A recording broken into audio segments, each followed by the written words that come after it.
दोस्तों, मैं भारतवर्ष जो एक लोकशाही, जो एक जमहूरी मुल्क है, उस मुल्क का रहने वाला हूं। हम गंगा जमनी तहजीब में इत्तेफाक करते हैं। हम हिंदू और मुस्लिम, सिख और ईसाई भाई भाई की तरह से इस देश में रहते हैं।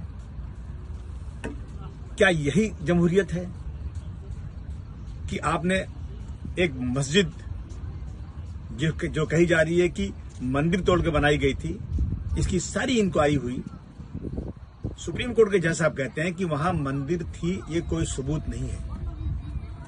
मैं 140 करोड़ जनता से कहना चाहता हूं, मैं किसी मंदिर के खिलाफ नहीं हूं। और याद रखना, कोई मस्जिद अगर मंदिर तोड़ के बनाई गई हो, कोई मस्जिद अगर किसी के गलत पैसे की कमाई से बनाई गई हो, तो वो मस्जिद नहीं मानी जाती। ये इस्लाम का एक कानून है। गलत पैसे, चंदा भी मस्जिद को नहीं चाहिए। मस्जिद एक अच्छे साफ सुथरे पैसे की कमाई से बनाई जाती है, किसी के जबरदस्ती जमीन से नहीं बनाई जाती है। अगर बाबर ने उस वक्त मंदिर तोड़ के कोई मस्जिद बनाई होगी तो मैं समझता हूं मस्जिद थी नहीं। लेकिन ये सबूत नहीं, आज तक सबूत मिला नहीं। सुप्रीम कोर्ट के जज साहब कहते हैं कि उसके नीचे खुदाई में मंदिर थी, ये सबूत नहीं। 1949 की रात में उसमें मूर्ति रखी गई, कोई प्रकट नहीं हुए, रखी गई। ये बिल्कुल सच्चाई है। बहुत लोग मेरी बात को बुरा मानेंगे, लेकिन सच्चाई है। मूर्ति रख दिया, कह रहा हूं अल्लाह प्रकट हो गए हैं, ठीक है।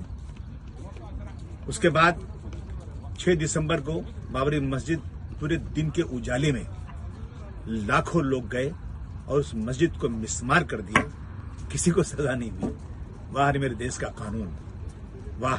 एक छोटा सा झोपड़ा टूट जाता है, कोई तोड़ देता है तो उस पर केस चलता है, लेकिन इतनी बड़ी मस्जिद को मिस्मार कर दिया कोई नहीं। जैसा आप कहते हैं कि मेजॉरिटी चाहती थी इसलिए वहां मंदिर बन गई मंदिर, चलो ठीक है।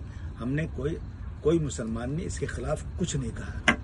कल मंदिर बन गई, ओपनिंग हो गई, लेकिन झंडे लगाकर मुस्लिम एरिया में जाकर के जय श्री राम का नारा लगाकर मस्जिद के सामने मुसलमानों को छेड़ा जा रहा है कि तुम बोलो बेटा, तुम बोलो, तुम्हारी हैसियत क्या है इस मुल्क में, मुझको बताया जा रहा है।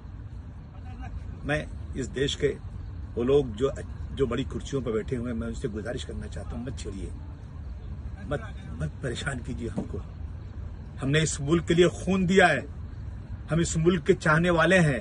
हमने पाकिस्तान मुर्दाबाद बोला है, हमने हिंदुस्तान जिंदाबाद बोला है, हमने हिंदुस्तान के लिए जान दिया है लाखों की तादाद में।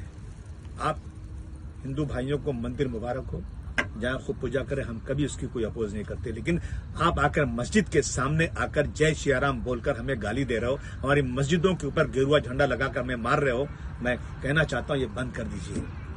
एक्शन का रिएक्शन होता है।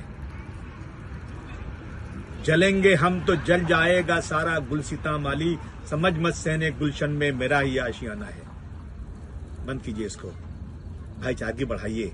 इतनी ओछी राजनीति मत कीजिए देश में कि जहां हमारी गंगा जमनी तहजीब, हमारे देश की जो पुरानी हमारी विरासत है, वो खत्म हो जाए। सत्ता में कोई भी रहे, कोई मुसलमान सत्ता में नहीं जाएगा। कोई मुसलमान इस देश का न वजीर आला बनेगा न वजीर आजम बनेगा।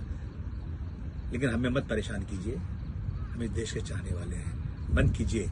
मैं पुलिस डिपार्टमेंट से, प्राइम मिनिस्टर से, चीफ मिनिस्टर से, होम मिनिस्टर से गुजारिश करना चाहता हूं, जो लोग झंडे लगा करके मस्जिदों के पास जाकर नारे लगा रहे हैं, जो मुस्लिम इलाके में जहां कोई भी गैर मुस्लिम आबादी नहीं, वहां जाकर जो झगड़े कर रहे हैं, उसको बंद करें। ऐसे लोगों पर जबरदस्त तरीके से आतंक बढ़ाने का जो है केस लगाइए और इंसाफ कीजिए इस देश में। गांधी जी की आत्मा, डॉक्टर भीमराव अंबेडकर की आत्मा आज खून के आंसू रोती होगी। जिस देश को हमने आजाद कराया, जमहूरियत दिलाई, उस देश में आज क्या हो रहा है। धन्यवाद।